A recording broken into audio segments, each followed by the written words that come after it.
Fire బ్రాండ్గా పేరు తెచ్చుకున్న మాజీ మంత్రి రోజా పత్తా లేకుండా పోయారు. వైసీపీ ఓటమి పాలవడంతో రోజా చెన్నైకి వెళ్ళిపోయారు. వైసీపీ కార్యక్రమాలకు కూడా ఆమె దూరంగా ఉంటున్నారు.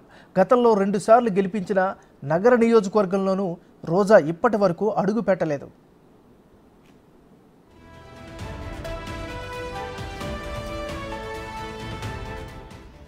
మరోవైపు ఢిల్లీలో జగన్ ధర్నాకి సైతం మాజీ మంత్రి రోజా హాజరు కాలేదు.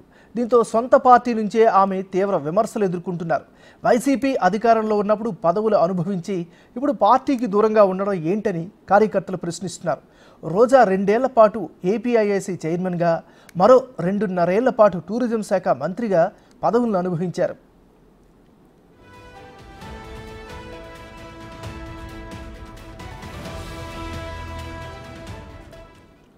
అధికారంలో ఉండగా వారానికి 2 సార్లు తిరుమల దర్శనం చేసుకున్న రోజాపై తీవ్ర ఆరోపణలు వస్తున్నాయి.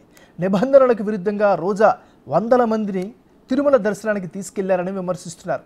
వరుస ఆరోపణలతో రాజకీయాలకు రోజా దూరంగా ఉన్నారు అన్న వాదనలు గట్టిగా వినిపిస్తున్నాయి.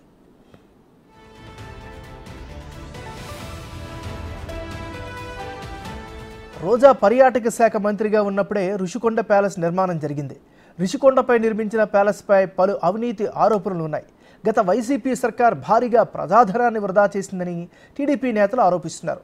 ఆడుదాం ఆంధ్ర కార్యక్రమంపై కూడా ఆరోపణలు వెల్లువెత్తుతున్నాయి. రోజా అక్రమ ఆస్తులు సంపాదించారని, వాటిపై విచారణ జరిపించాలని టీడీపీ నేతలు డిమాండ్ చేస్తున్నారు.